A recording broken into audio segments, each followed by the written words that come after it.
Hello friends, welcome to UPSC mania. तो आज हम 30 अप्रैल का द हिंदू का आर्टिकल डिस्कस करेंगे फ्रेंड्स। तो आइए शुरू करते हैं। तो आज मुख्यतः 4 आर्टिकल डिस्कस करेंगे हम लोग फ्रेंड्स। जैसे पहला आर्टिकल आपका अफ़गानिस्तान से रिलेटेड है और यहाँ पे इंडिया का जो है पीस को इस्टेब्लिश करने में क्या रोल होना चाहिए ये इस पूरे आर्टिकल में बताया गया है। तो जान लेते हैं करंट कॉन्टेक्स्ट क्या है फ्रेंड्स। करंट कॉन्टेक्स्ट ये है कि अभी हाल ही में यूएन का एक रीजनल ग्रुप का मीटिंग हुआ था जिसमें इंडिया को इनवाइट नहीं किया गया था। तो इस मीटिंग को क्या क्या नाम था, 6+2+1 ग्रुप। ये क्या है फ्रेंड्स, आपका 6 क्या है, जो अफगानिस्तान कंट्री है, जो उससे जुड़ी हुई आपका नेबरिंग कंट्रीज़ है, बॉर्डर टच करती हैं, वो आपकी 6 है। मतलब कौन कौन सी हैं, आपका China, Iran, Pakistan, Tajikistan, Turkmenistan और उज्बेकिस्तान। और 2 कौन है उसमें, 2 आपका यूएस और रशिया, जो कि काफ़ी सालों से वहाँ पे पीस को स्टैब्लिश करने में अहम योगदान दिए हुए हैं। और आपका 1 कौन है, वो खुद आपका अफ़गानिस्तान है। तो इंडिया को इसमें इनवाइट नहीं किया गया है। तो ये पहली दफ़ा नहीं है जिसमें इंडिया को इनवाइट नहीं किया गया, फिर इनवाइट किया गया है, फिर भी उनको कुछ क्रूशियल नेगोशिएशंस और मीटिंग्स में इनवाइट नहीं किया गया है। तो 2001 में जब आपका बॉन एग्रीमेंट हुआ था, तब भी जो भी उसमें जो इम्पोर्टेंट नेगोशिएशंस थे उसमें इंडिया का व्यू और उसमें उनका इन्वॉल्वमेंट नहीं लिया गया था इंडिया का। मतलब उनको इनवाइट तो किया गया था लेकिन इसमें उनका नहीं लिया गया था। फिर 2010 में क्या हुआ था, आपका जब लंदन कॉन्फ्रेंस हुआ था, तब भी इंडिया को इनवाइट तो किया गया था लेकिन जो उन पे इम्पॉर्टेंट मीटिंग क्रूशल्स मीटिंग्स थी उसमें इंडिया को इन्वॉल्व नहीं किया गया था। तो अभी 2020 में जब इंडिया को इन्वॉल्वमेंट नहीं किया गया तो उसमें क्या उनका मत दिया गया था कि इंडिया का जो लैंड बॉर्डर है अगर आप देखेंगे तो वो अफगानिस्तान को टच नहीं करता है, तो इसीलिए इंडिया को इन्वॉल्व नहीं किया गया था। ये उनका मत था। तो फिर आगे आगे हम जानते हैं कि इंडिया का हमेशा से अफ़गानिस्तान को लेके क्या स्टैंड रहा है। तो ये हम एक बार थोड़ा सा बैकग्राउंड जान लेते हैं। तो बैकग्राउंड जान लेते हैं क्या है कि हम जानते हैं वहाँ पे जो एक तालिबान आपका जो एक मिलिटेंट आउटफिट है वो है वहाँ पे। तो वो जो अफ़गानिस्तान जो आपका डेमोक्रेटिक गवर्नमेंट है वहाँ पे उसको नहीं मानता है, ठीक है, उसको इलिजिटमेट मानता है। तो इसीलिए तो इसलिए वो हमेशा उनके मध्य एक कुछ कॉन्फ्लिक्ट रहता है और वो हमेशा अटैक करते रहते हैं। तो इंडिया का इसमें क्या इंटरेस्ट इन्वॉल्व है, इंडिया का ये इन्वॉल्व है अगर जो पाकिस्तान आपका अफगानिस्तान से जुड़ा हुआ है और तालिबान और आपका पाकिस्तान के मध्य जो है काफ़ी अच्छे संबंध हैं। अगर तालिबान और आपका पाकिस्तान अफगानिस्तान अगर और कल को तालिबान अगर अफगानिस्तान को जो है कंट्रोल कर लेता है, जो कि आपका 1996 में देखने को मिला था जब वहाँ पे उन्होंने गवर्नमेंट स्टैब्लिश किया था, तो जो इंडिया का इंटरेस्ट है आपका जो सिक्योरिटी रीजंस के पर्पज़ से जो है इंडिया को उस पर एक खतरा मंडराएगा, क्योंकि फिर जो आपका टेररिस्ट अटैक्स है वो काफ़ी बढ़ सकते हैं वहाँ पे इंडिया में। तो इसीलिए हमेशा से इंडिया का स्टैंड ये रहा है, क्या रहा है आपका, अफ़गान लेड, अफ़गान ओन्ड और अफ़गान कंट्रोल। मतलब क्या है, जो भी वहाँ पे चीज़ें हों, मतलब जो भी डेवलपमेंट, जो भी गवर्नमेंट, जो भी चीज़ें हों वो आपका अफ़गान के द्वारा हो। और अफ़गान और मतलब क्या है, जो भी चीज़ें वहाँ पे हों, जो भी मतलब जो भी रिसोर्स हैं, जो भी कोई भी इंफ्रास्ट्रक्चर है, वो सब अफ़गान का उस पे ऊपर स्वामित्व होना चाहिए। और तीसरा क्या है, अफ़गान कंट्रोल, मतलब जो भी हमने बात किया वो सब अफ़गान के नियंत्रण में ही होना चाहिए। ये आपका इंडिया का हमेशा से स्टैंड रहा है। तो इस हम जानते हैं कि यूएसए क्या उसमें जो आपका यूएसए है उसमें उनका क्या रोल है और रशिया का क्या रोल है। तो यूएसए का जब 2001 अटैक के बाद जो है यूएसए जो है यहाँ पे काफ़ी एक्टिविटीज़ जो है अपने अपने जो है बढ़ा दिया था और अपने ट्रूप्स को और आर्मी को यहाँ पे स्टेशन किया हुआ था। और हम जानते हैं कि यूएस रशिया के मध्य हमेशा मीन्स एक ग्रेट पावर बढ़ने की जो है होड़ लगी थी। तो रशिया ने भी जो है काफ़ी यहाँ पे अपनी इन्वॉल्वमेंट दिखाई थी उसके बाद से। तो इसी के चलते अभी फरवरी में यूएसए और तालिबान के मध्य जो है एक शांति वार्ता साइन हुई है दोहा में। तो उसको जान लेते हैं शॉर्ट में कि उसके क्या पॉइंट्स हैं, उसके क्या आपके समरी जान लेते हैं उससे क्या है। तो पहला पॉइंट क्या है, पहला है कि हमने बात की कि यूएसए ने काफ़ी वहाँ पे अपने ट्रूप्स को स्टेशन किया हुआ है। तो पहला यही है कि जो भी ट्रूप्स हैं यूएसए के वो धीरे धीरे वहाँ से हटाए जाएँ, मतलब 14 मंथ के अंदर जो है उसको हटाया जाए एक फेज मैनर में। दूसरा आपका जो भी जो भी आपका मीन्स है वहाँ पे तालिबान के आउटफिट्स उनके उनके मीन्स उनके अंदर एक कमिटमेंट दिखाया जाए कि कोई भी मतलब जो आपका मीन्स है अफगानिस्तान की सरजमी उसमें टेररिस्ट ऑर्गेनाइजेशन को ना पनपने दिया जाए। ये जो है इस एग्रीमेंट में बात करते हैं। तीसरा क्या है, तीसरा आपका जो भी सैंक्शंस लगे हुए हैं तालिबान के ऊपर उनको रिमूव करने की बात किए हुए हैं। और चौथा क्या है, मतलब सैंक्शंस कौन कौन से, जो आपके यूएन द्वारा, जो आपके यूएनएससी और जो आपका एफएटीएफ हो गया, आपका फाइनेंशियल एक्शन टास्क फोर्स, ये सब लगाए हुए हैं सैंक्शन उन पे तालिबान पे, और फिर तो उसको ख़त्म कर दिया। और चौथा क्या है आपका, जो भी प्रिजनर्स हैं आपके यूएसए के और जो तालिबान के जो एक दूसरे के उसमें हैं, उनको जो है फिर रिहा किया जाए। ये आपका जो है पीस डील जो है साइन हुई है अभी हाल ही में। तो अब हम जान लेते हैं कि इंडिया का क्यों इंटरेस्ट वहाँ पे ज़्यादा है, हमने बात किया पहला। और हमने दूसरा क्या एस्पेक्ट है, दूसरा है कि इंडिया ने वहाँ पे काफ़ी हद तक जो है क्या बोलते हैं डेवलपमेंट की हुई है, और इन्वॉल्वमेंट भी काफ़ी है, और दोनों के मध्य रिश्ते भी काफ़ी प्रगाढ़ हैं। तो पहला क्या है, पहला जो वहाँ पे अगर बात करते हैं इंफ्रास्ट्रक्चर का, हेल्थ का हो गया, एजुकेशन का हो गया, बहुत सारे प्रोजेक्ट हो गए, इंफ्रास्ट्रक्चर प्रोजेक्ट हो गया, फूड सिक्योरिटी का इशू हो गया, तो इंडिया ने इन सब चीज़ों में काफ़ी जो है वो है इंडिया ने हेल्प की हुई है। और क्या है इंडिया का, अगर हम बात करें टर्म्स मतलब कितना वहाँ पे कितना मात्रा में, तो मतलब 3 बिलियन से ज़्यादा वहाँ पे जो इंडिया ने प्रोजेक्ट में कंट्रीब्यूट किया है, और कम से कम 1 बिलियन का उनके मध्य जो है इंडिया के वाणिज्य मध्य जो है व्यापार है, और 20 बिलियन का जो है $20 बिलियन का प्रोजेक्ट का भी अभी जो है फ्यूचर में क्या बोलते हैं पड़े हुए हैं, जिस पे इंडिया जो है काफ़ी डेवलपमेंट कर रहा है। और अगर हम बात करें जो वहाँ की अफ़गानिस्तान नेशनल आर्मी है, और जो वहाँ के ब्यूरोक्रेट्स हैं, जो डॉक्टर्स हैं, और जितने भी अदर प्रोफेशनल्स हैं आपके बैंकिंग का या फिर एमबीए, फिर आई मतलब कि जो भी इंजीनियरिंग के, उन सब को जो है इंडिया ट्रेन करता है। और जो चाबहार पोर्ट है वो भी जो है एक अल्टरनेट रूट दे रहा है अफगानिस्तान और इंडिया के मध्य जो है। तो ये भी डेवलप, और अगर हम मुख्य 3 जो आपके हैं प्रोजेक्ट उसकी बात करें, तो जो सबसे पहले तो जो अफगानिस्तान पार्लियामेंट है उसको उसको इंडिया ने डेवलप किया हुआ है। और जो ज़रान दिलाराम हाईवे है जो आपका चाबहार पोर्ट को कनेक्ट करता है अफगानिस्तान से, ताकि इंडिया का ट्रेड वहाँ पे हो सके, उसको भी इंडिया डेवलप कर रहा है। और तीसरा क्या है, जो आपका सलमा डैम है वहाँ पे अफगानिस्तान इंडिया फ्रेंडशिप डैम, वो भी इंडिया डेवलप कर रहा है। तो आप देख सकते हैं किस हद तक इंडिया ने वहाँ डेवलपमेंट किया हुआ है। और वहाँ पे आपके अफगानिस्तान से इंडिया में हर काफ़ी यूनिवर्सिटीज़ में जो है लोग जो है अफगानिस्तान के नेशनल्स पढ़ते हैं। तो अभी का एक उसमें इनके मध्य जो एक तल्खी आई हुई है, पहला क्या है कि जो आपका एक सिटीजनशिप अमेंडमेंट एक्ट है इंडिया ने पास किया है, जिसके अकॉर्डिंग क्या है, जो भी आपका नेबरिंग कंट्री मुस्लिम कंट्रीज़ हैं, आपका बांग्लादेश, अफ़गानिस्तान, पाकिस्तान, जो यहाँ पे मुस्लिम माइनॉरिटीज़ मतलब जो आपके सिख हैं, बुद्धिस्ट हैं, और भी जो हिंदू हैं, वो उन सबको इंडिया सिटीजनशिप देने की बात कर रहा है इस अमेंडमेंट के थ्रू।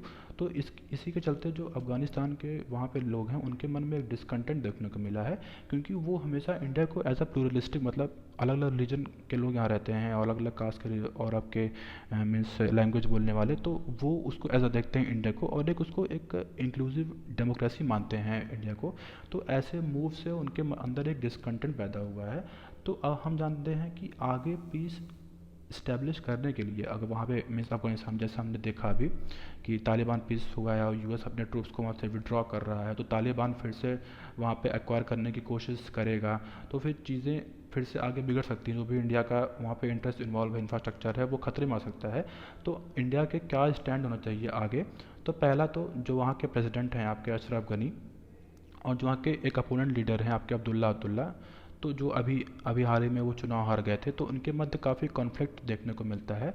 तो इंडिया को क्या चाहिए, जो आपके वेटरन वहाँ पे पॉलिटिकल मीन्स हैं, पॉलिटिशियंस हैं, उनसे कांटेक्ट करके, उनसे जो है उनके मध्य वार्ता करके जो वहाँ पे चीज़ें हैं उसको ठीक की जाए। क्योंकि अगर वहाँ पे डेमोक्रेटिक गवर्नमेंट का सेटअप होगा, तभी जो है जो इंडिया का इंटरेस्ट है सर्व हो सकेगा। क्योंकि अगर एक बार तालिबान आ जाएगा, तो फिर वहाँ पे इंडिया का जो इंटरेस्ट है वो खतरे में पड़ जाएगा। तो पहला आपका कोर्स ऑफ एक्शन ये होना चाहिए इंडिया का। दूसरा क्या होना चाहिए कि शांति वार्ता जो है एक मीन्स होनी चाहिए। तो अभी क्या बोलते हैं, रिसेंटली हमारे जो फॉरेन मिनिस्टर हैं एस जयशंकर जी, और यूएस के एक स्पेशल एनवॉय हैं आपके, जो मीन्स आपका जो यूएस तालिबान पीस डील हुआ है उसको उसको साइन कराना सबसे बहुत इनका महत्वपूर्ण योगदान है। आपका जलमा खालिलजाद, इनके मध्य एक अभी एग्रीमेंट और फिर कुछ डिस्कशन हुआ था, एंगेजमेंट हुआ था। तो ये एक अच्छा मूव है। और दूसरा क्या है आपका, दूसरा ये है कि जो ईरान है आपका, ईरान का बहुत बड़ा रोल हो सकता है इंडिया के इंटरेस्ट को सर्व करने के लिए। तो लेकिन जो उसका जो यूएसए है, वो उनके मध्य काफ़ी उनमें कॉन्फ्लिक्ट है। उन्होंने काफ़ी सैंक्शन लगाए हुए हैं ईरान पे। और जो न्यूक्लियर डील है जो बराक ओबामा के रिजीम में जो है साइन हुई थी, उसको भी कैंसिल कर दिया ट्रम्प ने। तो ये भी जो है ये क्या बोलते हैं, अगर इंडिया जो भी इसमें इश्यूज़ हैं ईरान और यूएसए के मध्य, अगर इंडिया उसमें मध्यस्थता दिखाता है, शो करता है और उसको सॉल्व करने की कोशिश करता है, तो ये एक अच्छा मूव हो सकता है। और तीसरा क्या है, तीसरा आपका जो यूनाइटेड नेशन प्लेटफॉर्म है उसको इस्तेमाल कर सकता है इंडिया वहाँ पे पीस स्टैब्लिश करने के लिए और अपने इंटरेस्ट को सर्व करने के लिए। और चौथा क्या बता रहे हैं, क्या future of course of action हो सकता है कि दिल्ली को जो है एक स्पेशल एनवॉय वहाँ पे आपके अपॉइंट करना चाहिए, ताकि जो भी वहाँ पे डेवलपमेंट हो, स्ट्रेटजीज़ हों, उसको आपके माइक्रो लेवल पे जो है उसको एक स्ट्रेटजी बनाए, ताकि जो है ताकि इंडिया का जो एक इंटरेस्ट है और जो भी चीज़ें हैं वहाँ पे उसको सही तरीके से इनकॉर्पोरेट किया जाए। नेक्स्ट आर्टिकल क्या है आपका, नेक्स्ट आर्टिकल आपका स्ट्रेटेजिक शिफ्ट की बात करते हैं। ये किस शिफ्ट की बात करते हैं कि जो इंडिया का स्टैंड है कोविड-19 को कंटेन करने के लिए, उसमें एक स्ट्रेटेजिक शिफ्ट देखने को मिला है। तो बात करते हैं 28 मार्च को जो है हमारे इंडिया में 736 जिलों में 130 जिलों में केसेस जो है कोविड-19 के आए थे। तब इंडिया का क्या स्टैंड था, तब इंडिया का वही था स्टैंड था कि उन्होंने नेशनल लॉकडाउन लगाया था। उसके बाद जो भी चीज़ें जो भी सिम्टम्स आ रहे थे लोगों को उनको क्वारंटाइन कर रहे थे, आइसोलेट कर रहे थे, और जो जिनकी भी ट्रैवल हिस्ट्री है उनको ट्रेस करके फिर उनको क्वारंटाइन कर रहे थे। तो अभी क्या हुआ है, अभी बहुत सारे ऐसे केसेस आए हुए हैं जो कि माइल्ड केसेस हैं और एसिम्प्टोमेटिक केसेस हैं। तो अब उनका स्टैंड ये है गवर्नमेंट का कि उनको होम क्वारंटाइन किया जाए, और होम क्वारंटाइन करने के भी गवर्नमेंट ने काफ़ी गाइडलाइंस दिए हुए हैं। जैसे उनको एक पूरा सेल्फ आइसोलेशन फैसिलिटी प्रोवाइड की जाए, और उनको फुल टाइम केयर गिवर मतलब केयर जो भी मतलब कोई है उनको प्रोवाइड किया जाए। और क्या है, जो उनका डेली हेल्थ स्टेटस है वो जो आपके डिस्ट्रिक्ट सर्विलांस ऑफिसर हैं उनको उन तक जो है पर डे पहुंचाया जाए। तो ये इंडिया का स्टैंड है।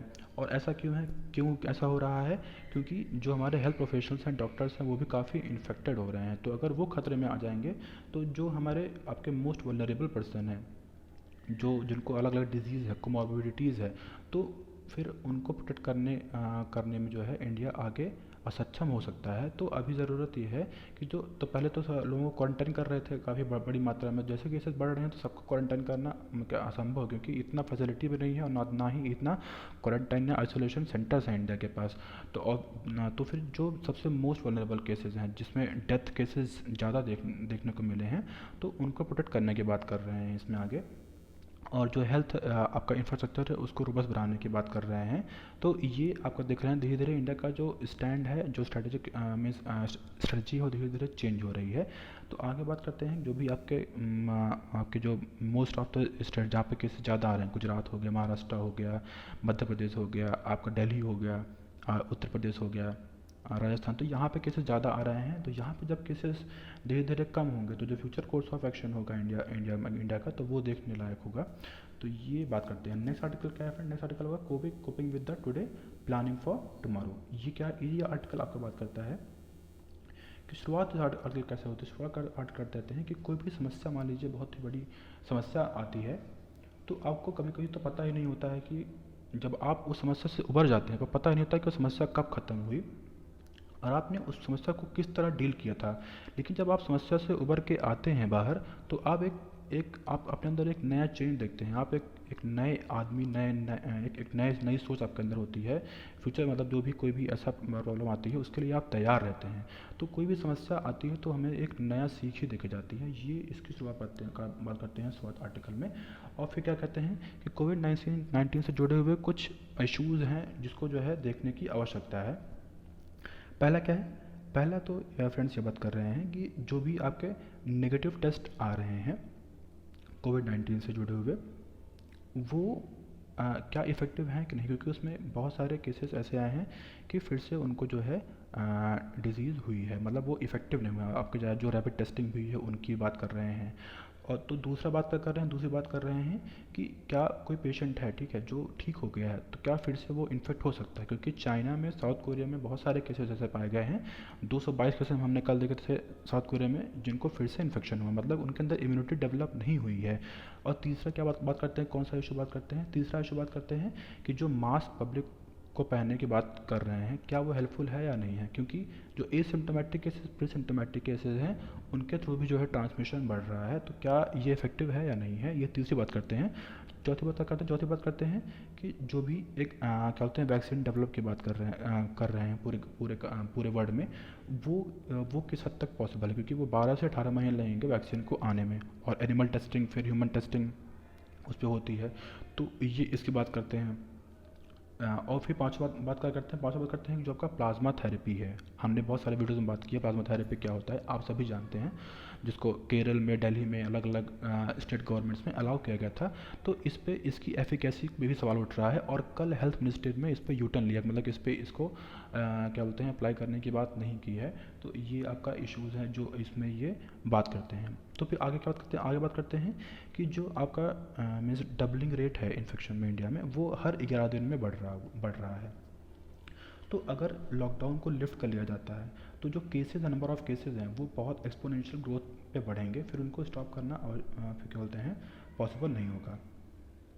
और फिर क्या होगा, और अगर क्या बोलते हैं, जो अगर अगर केसेस को बढ़ने दिया जाएगा, मतलब अगर 60% जो पॉपुलेशन है उस उनमें इसको बढ़ने दिया जाए, तो जो एक हर्ड इम्यूनिटी कॉन्सेप्ट हमने पहले डिस्कस किया था वो डेवलप हो जाएगा। या फिर अगर क्या बोलते हैं, वैक्सीन डेवलप हो जाए तो भी इस डिजीज़ को कंटेन किया जा सकता है। ठीक है, ये बात करते हैं आगे। तो और आगे क्या करते हैं बात कि अगर जो है लॉकडाउन को लिफ्ट किया जाता है, ठीक है, तो मतलब ये बात करते हैं कि लॉकडाउन को अगर लिफ्ट करना है तो तभी लिफ्ट करें जब अगले 2 हफ्ते तक कोई केसेस ना आए। तो ऐसा पॉसिबल है या नहीं, क्योंकि है या नहीं भी जानते हैं।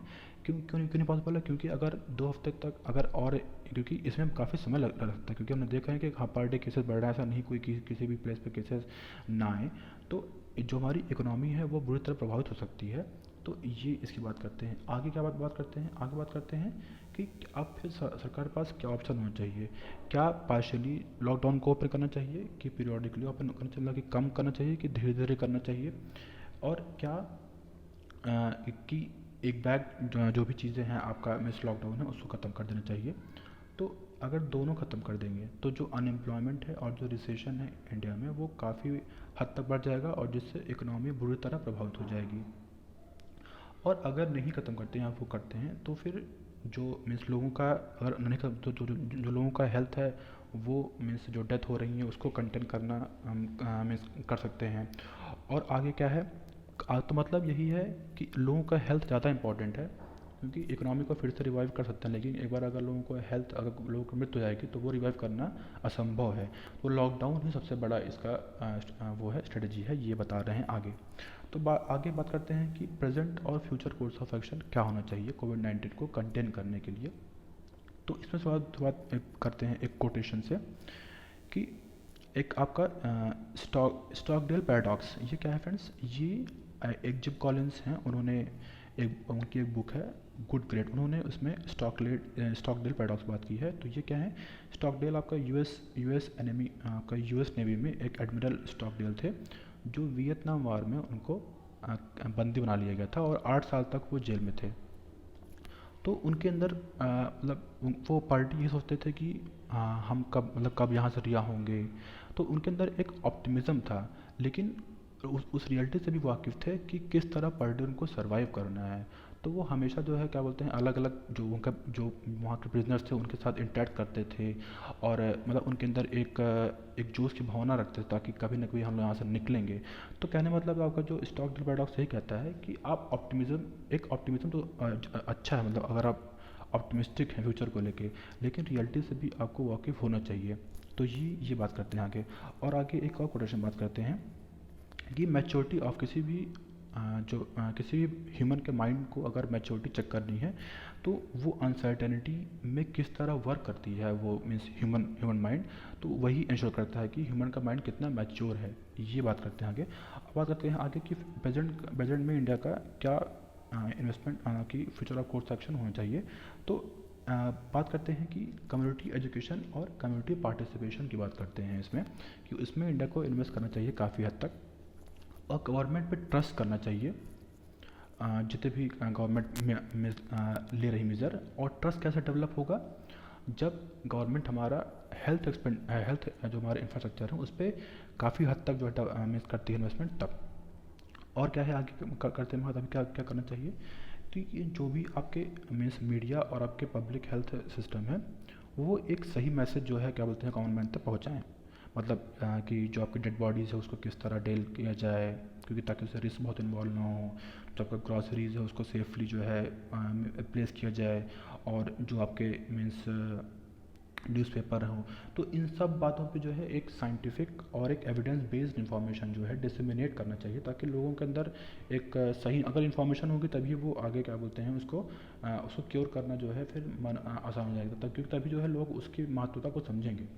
आगे क्या करते हैं, एंड में क्या करते हैं कि जैसे आपका एक दूसरा एक अनदर पैंडमिक डेवलप हो रहा है, कौन कौन सा, जैसे डोमेस्टिक वायलेंस बहुत बढ़ रहे हैं, सेक्सुअल अब्यूज़ आपका देख रहे हैं, चाइल्ड अब्यूज़ बढ़ रहा है, और हमने देखा कि जो है अनएम्प्लॉयमेंट रेट बहुत बढ़ रही है, लोग जो है भुखमरी के शिकार हो रहे हैं। तो अब लेकिन फिर भी देखे हमने जो है, तो इसमें क्या है, जो कम्युनिटी है गवर्नमेंट दोनों का योगदान बहुत इंपॉर्टेंट है, क्योंकि दोनों को मिलकर काम करना चाहिए, तभी जो है जो एक अनदर पेंडेमिक पैरेलली डेवलप हो रही है उसको कंटेन किया जा सके। और फिर क्या बात करते हैं आगे, आगे बात करते हैं कि जैसे जो भी हमारे मीन्स कोई भी क्राइसिस आती है तो एक इनोवेशन की भावना डेवलप अंदर होती है ह्यूमन्स के अंदर, क्योंकि ये नए नए आयाम खोलती है। जैसे अभी नए आयाम क्या खोली है, आया है कोविड-19 में, कि जो हेल्थ इंफ्रास्ट्रक्चर है उस पर काफ़ी वर्क करना चाहिए, और गवर्नमेंट ने प्राइवेट सेक्टर से भी काफ़ी नए नए विचार और लो कॉस्ट में चीज़ों को जो है पर्सनल प्रोटेक्टिव इक्विपमेंट हो गया, वेंटिलेटर्स हो गया, आपके आईसीयू बेड्स हो गए, उसको डेवलप किए हैं हमारे पास। मतलब कि आप देख सकते हैं क्राइसिस में एक नए नए इनोवेशन की बात हो रही है। और क्या है, अगर आपका इन्वायरमेंट परस्पेक्टिव बात करते हैं तो इन्वायरमेंट में देखिए पोल्यूशन लेवल, आपका जो एयर क्वालिटी इंडेक्स है, आपका रिवर्स है, उसके पानी काफ़ी काफ़ी हद तक जो है साफ़ हुआ है। तो ये भी एक नया इनोवेशन है कि किस तरह आगे जो है चीज़ों को ठीक किया जा सकता है। अंत में बात करते हैं कि क्राइसिस को मैनेज करने के लिए कोई भी एक सही सोल्यूशन नहीं होता है, सिर्फ और सिर्फ ट्रेड ऑफ होता है। ट्रेड ऑफ मतलब क्या बात कर रहे हैं कि आप कितना लोगों मीन्स कोई भी जो कम्युनिटी है उसके मध्य कितना इंटरेक्शन, मतलब कि एक कैसे कैसे लोग जो है उस पर रिस्पॉन्ड करते हैं, और किस तरह जो का सरकार है, कम्युनिटी है, और जो कॉमन पर्सन है वो किस तरह एक दूसरे से मिल के एकजुटता की भावना दिखा के किसी भी क्राइसिस को डील करते हैं। ये आपका जो है क्राइसिस दिखाता है। और एंड में क्या आपका है, एंड आपका ऑनलाइन लर्निंग के क्या लिमिटेशन है ये बात करते हैं इस पूरे आर्टिकल में। तो अभी हम जानते हैं जितने भी यूनिवर्सिटी हैं, कॉलेजेस हैं, वो सब बंद पड़े हुए हैं, क्योंकि हम जानते हैं कि कोविड-19 है, जिससे जो कम्युनिटी मीन्स आपका ट्रांसमिशन है वो उससे खतरा बढ़ता है, इसलिए बंद किए पड़े हुए हैं। तो और इसी के चलते कुछ यूनिवर्सिटीज़ और कॉलेजेस ने जो ई लर्निंग है, मतलब ऑनलाइन लर्निंग को जो है काफ़ी जो है प्रोत्साहन मिली है, ताकि जो लोगों का जो पढ़ाई है उस पर कोई ब्रेक ना हो। तो इसी के चलते यूजीसी चेयरमैन ने जो है 13 अप्रैल को कहा था कि अगर आपको सोशल डिस्टेंसिंग को मेंटेन करने का ई एजुकेशन सबसे बहुत ही महत्वपूर्ण माध्यम है। और पहले भी उन्होंने कहा था कि अगर ग्रॉस एनरोलमेंट रेशियो को बढ़ाना है तो जो ई लर्निंग है वो बहुत ही अच्छा टूल है। तो फिर इसी के चलते ये इसको क्रिटिसाइज़ करते हैं, इनके स्टेटमेंट को क्या कहते हैं। पहले तो ये कुछ क्वेश्चन क्या बोलते हैं पूछते हैं कि क्या इन क्वेश्चन पे जो है जो ई लर्निंग है, ऑनलाइन लर्निंग है, वो खरा उतरता है या नहीं। तो पहला क्या है, पहला है कि क्या ऑनलाइन लर्निंग जो है जो आपके डिसएडवांटेज पर्सन, जो आपके मार्जिन में से आपके माइनलाइज हैं, क्या उनको केटर करता है, क्योंकि उनके पास ना तो उतने पैसे हैं, ना तो वो हैं कि वो उसको परचेस कर सके। दूसरा क्या है, दूसरा ये है कि जो भी हमारे एजुकेशन में कितनी डाइवर्सिटी है, मतलब जैसे साइकोलॉजी का फिजियोलॉजी हो गया, हिस्ट्री, ज्योग्राफी, इकोनॉमिक्स, और अब कितने सारे सब्जेक्ट्स हैं, क्या उन सब को जो हमारा डिजिटल प्लेटफॉर्म है वो इक्विप करने में सक्षम है। तीसरा क्या है, तीसरा बात करते हैं कि क्या इस पर गवर्नमेंट की बैकिंग, मतलब कोई पॉलिटिकल मोटिवेशन है स्ट्रेटजी को लाने में। तो ये बात करते हैं कुछ क्वेश्चन, फिर आगे उसके आपके कुछ उसका उत्तर भी देते हैं। क्या कहते हैं, कहते हैं कि जो भी पहले तो जो भी बच्चे आते हैं, एनरोल होते हैं, वो फर्स्ट जनरेशन एस्पिरेंट होते हैं। इसका मतलब क्या है कि उनके पेरेंट्स क्या बोलते हैं एजुकेटेड नहीं होते हैं। तो वो एक सबसे बड़ा फैक्टर वही होता है कि जब वही नहीं एजुकेटेड तो वो उनको किस तरह इनकरेज करेंगे बच्चों को आपके ई लर्निंग के लिए।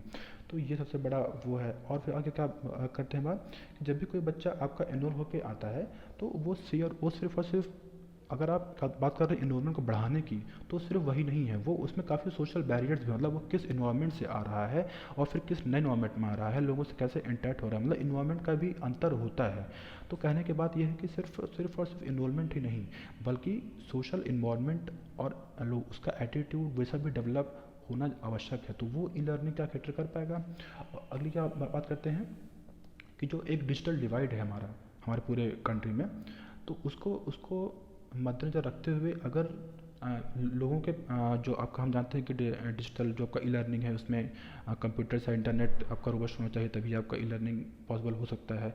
तो अगर जो है हम जानते हैं कि सब में समान रूप से पूरा सबके पास डिजिटल कनेक्टिविटी नहीं है, और जहाँ है भी बहुत ही पुअर है। तो इससे जो है जो लोग जो स्टूडेंट्स हैं, जो एस्पिरेंट्स हैं, वो आगे फेल भी हो सकते हैं और ड्रॉप आउट भी का भी चांसेस इसमें बढ़ सकता है। तो इसकी बात करते हैं, आगे बात करते हैं कि जो लर्निंग होती है वो सिर्फ़ और सिर्फ आपका बुक पढ़ना या फिर जो चीज़ों को सिर्फ बता देना यही नहीं होती, लेकिन इससे बढ़ के भी होती है। मतलब क्या मतलब है कि क्या बोलते हैं, एक क्रिटिकल थिंकिंग डेवलप करना और कनेक्ट करना, सिंथेसिस करना, मतलब कोई भी नॉलेज को जो है वो करना, और एक जो आपका प्रैक्टिकल स्किल हो गया, या फिर आपकी एक इंक्वायरी करने की जो है क्षमता हो, और मतलब कि एक टीम वर्क जो है, लीडरशिप क्वालिटी, ये सब चीज़ें आपका ऑनलाइन लर्निंग कैटर नहीं कर पाएगा। इसकी बात करते हैं आगे। मतलब क्या कहने मतलब है कि डायरेक्ट ह्यूमन एंगेजमेंट जो है इसमें इसकी बात करते हैं। मतलब कहते हैं कि ना ना तो ना ना ना सिर्फ टीचर और स्टूडेंट का इंटरेक्शन, बल्कि जो स्टूडेंट और जो उनके पीयर हैं, जो उनके फ्रेंड्स वगैरह, कोलीग्स वगैरह हैं, उनमें भी इंटरेक्शन से काफ़ी हद तक जो है जो डेवलपमेंट होता है वो क्या ई लर्निंग प्रोवाइड कर पाएगा, इसकी बात करते हैं। आगे क्या कहते हैं कि गवर्नमेंट को मतलब सिर्फ और सिर्फ क्या बोलते हैं, एग्जामिनेशन लर्निंग आपका जो है यही जो है अगर आपको करना है तो वो डिजिटल तो कर पाएगा, लेकिन जो इससे अलग चीज़ें हैं, जो मतलब अलग चीज़ें हैं, वो आपका डिजिटल लर्निंग कर पाएगा नहीं कर पाएगा, ये भी एक बड़ा सवाल उठाता है। तो अंत में बात करते हैं कि जो आपका एक institution of open and distance learning था, जो आपका 1960 के और 1980 के दशक में आया था, जिसमें क्या बोलते हैं, लो कॉस्ट एजुकेशन की बात की गई थी, ताकि सबको में से एजुकेशन मिल पाए, क्योंकि कुछ लोग काम करने लगते हैं तो वो एजुकेशन एक्वायर नहीं कर पाते हैं, तो उनके लिए भी ये सुविधा प्रोवाइड की जाए, इसकी बात की थी। और ताकि जो कैंपस में काफ़ी में से लोग इकट्ठा काफ़ी हद तक ना हो, तो इसके लिए भी आपका ओपन और डिस्टेंस लर्निंग का जो है ये कॉन्सेप्ट जो है उसमें लाया गया था। तो ये बात करते हैं, क्या वही जो आपका ओपन एंड डिजिटल लर्निंग का कॉन्सेप्ट है उसी का ये मोटिवेशन तो नहीं है ई लर्निंग और डिजिटल लर्निंग जो आपका है, बात कर रहे हैं मिस आपका ऑनलाइन लर्निंग, तो ये इसकी बात करते हैं। तो ये पूरा आर्टिकल था फ्रेंड्स। तो आज के लिए इतना ही है फ्रेंड्स। Thank you.